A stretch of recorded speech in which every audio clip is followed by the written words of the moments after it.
j'arrive à Montpellier, tout ce qui était en dehors du département de l'Hérault, on demandait d'aller à Nîmes où on venait d'ouvrir, on avait décidé d'ouvrir une faculté de médecine.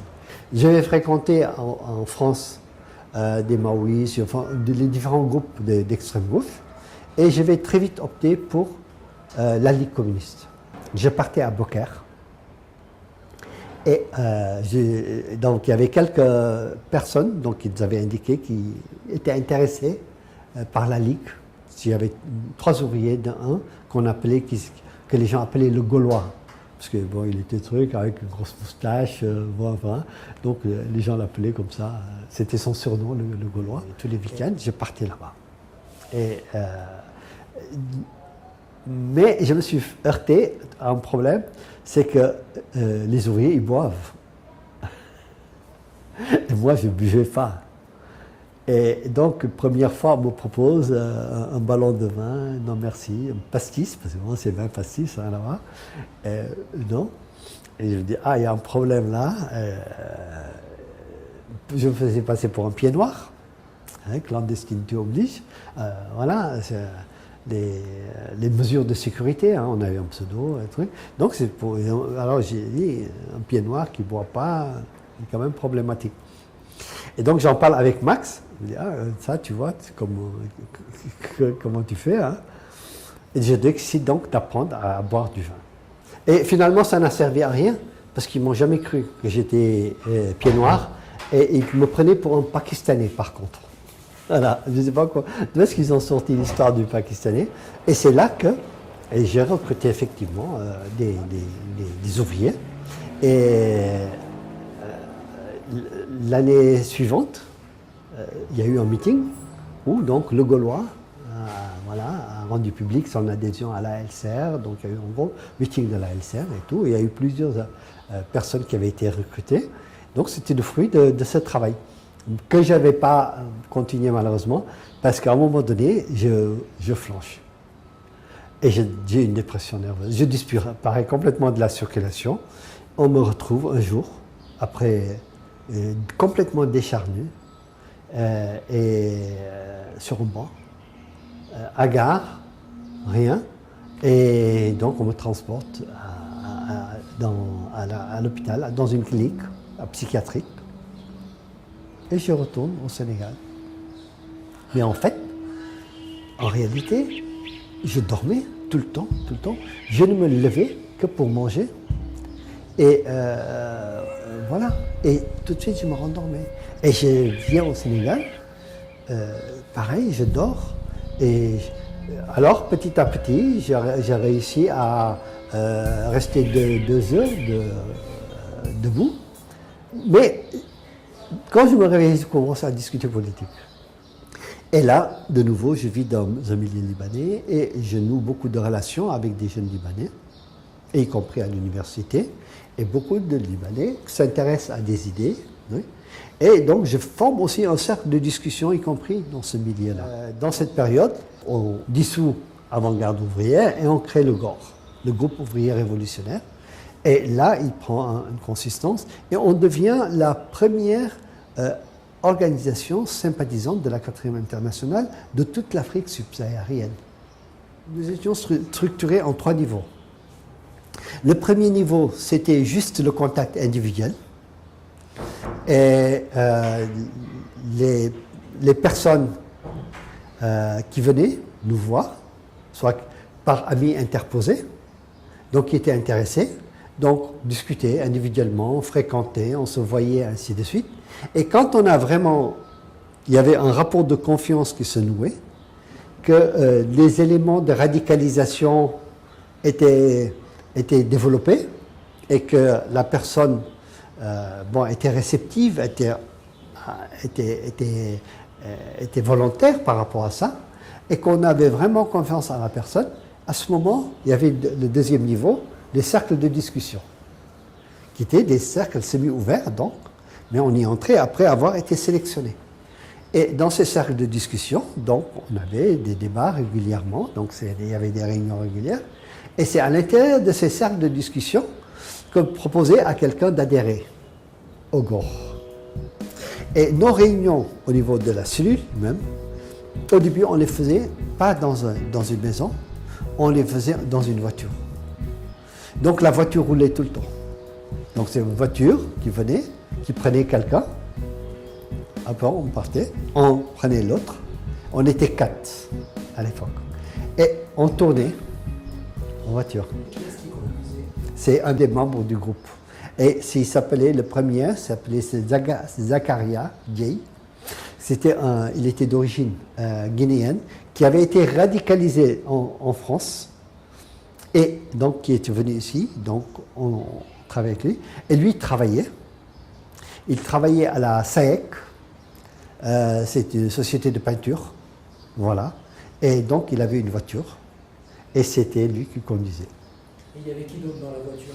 Ben, il y avait moi, il y avait mon frère, et il y avait une 4e personne, dont je me souviens absolument. Alors, il faut dire qu'avec mes 2 dépressions nerveuses, plus ce qui va se passer avec ma rencontre avec Senghor, plus des problèmes que j'ai eus avec Claude Armoriel, et le fait d'avoir le Sénégal fermé, ça, voilà, j'en parlerai.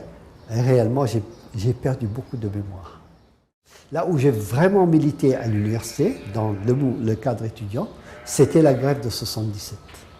La revendication était partie de la faculté de droit et sciences économiques. Et la revendication essentielle était le droit d'avoir des associations indépendantes. Parce qu'après les grèves de 69, toute association avait été interdite. Très vite, certains vont dire on va faire des piquets, vont proposer des piquets de grève. Et moi, je vais dire non. On ne va pas faire des piquets de grève. Moi, je propose qu'on gagne les gens par la discussion et par la persuasion. Toute la fac s'est mise en grève. Ça, c'était un vendredi soir. Le samedi à midi, j'étais arrêté. Et à minuit, l'avion, il avait décollé. J'arrive à Paris.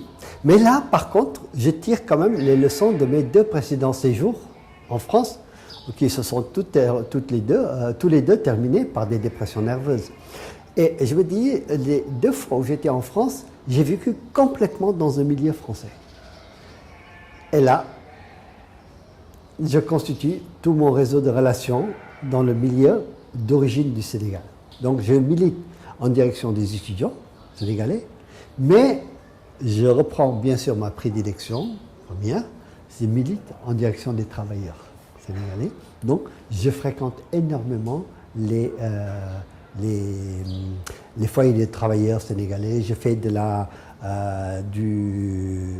l'alphabétisation, je contacte des ouvriers. Alors, de fil en aiguille, je commence à connaître des ouvriers, hein, y compris des ouvriers qui font des 3x8. J'entre dans des endroits mais horribles, où les gens vraiment partagent à 3 un même lit.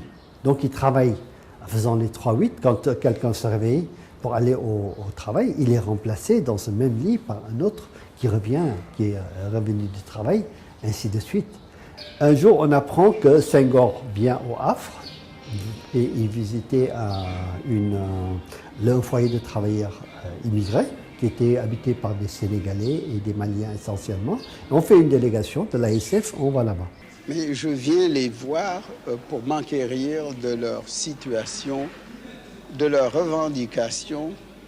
Et après avoir écouté ces revendications, je tâche de les transmettre au gouvernement français, car comme vous le savez, nous avons une très bonne coopération entre la France et le Sénégal et nous parvenons toujours à résoudre nos problèmes par le dialogue. On dit là, il ne peut pas refuser devant les autres travailleurs de nous recevoir et tout. Et en fait, il ne nous reçoit pas, mais envoie une délégation disant que là, il n'a pas le temps de nous recevoir, mais qu'il s'est engagé à nous recevoir chez lui à Paris. Ce qui, effectivement, bon, nous, on se satisfait de cette promesse. Et effectivement, il tient promesse et il nous reçoit un jour. Donc, il nous fait savoir qu'il pouvait nous recevoir. Et on envoie une délégation chez lui. Donc, on était censé aller là-bas pour un quart d'heure. Et en fait, il commence à parler.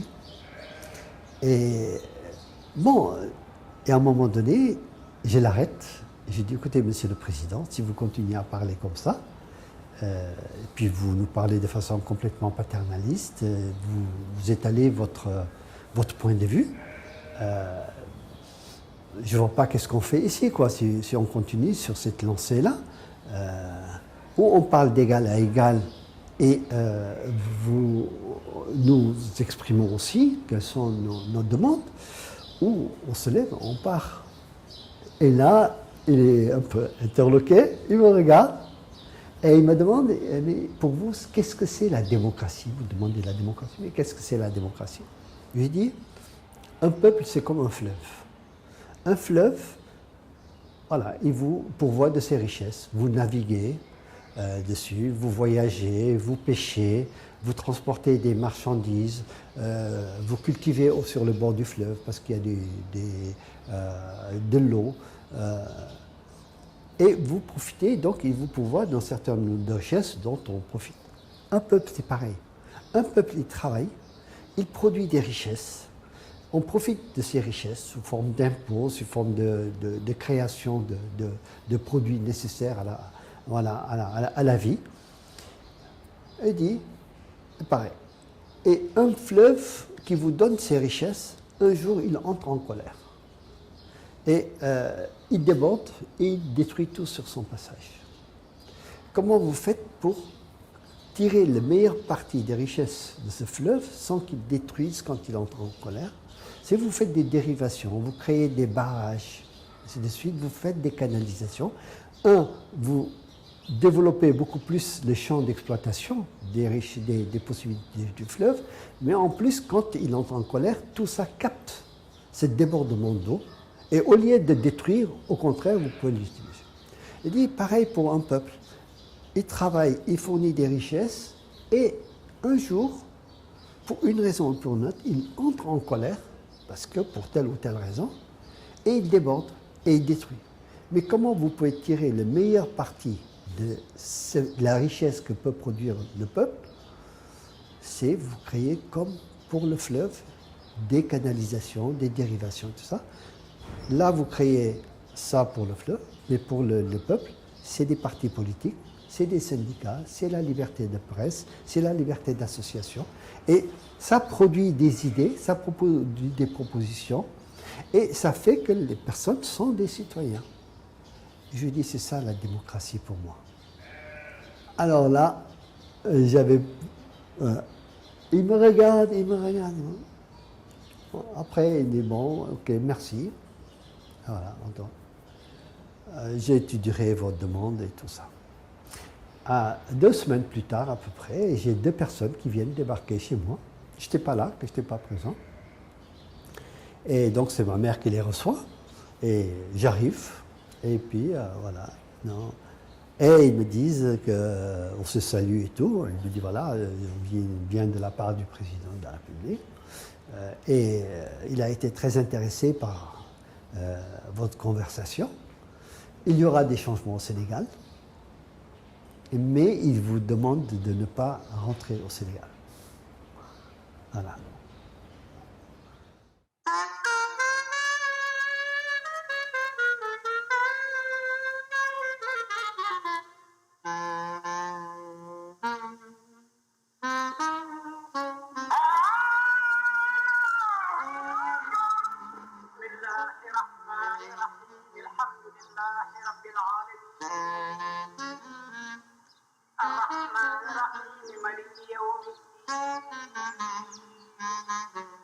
إياك نعبد وإياك نستعين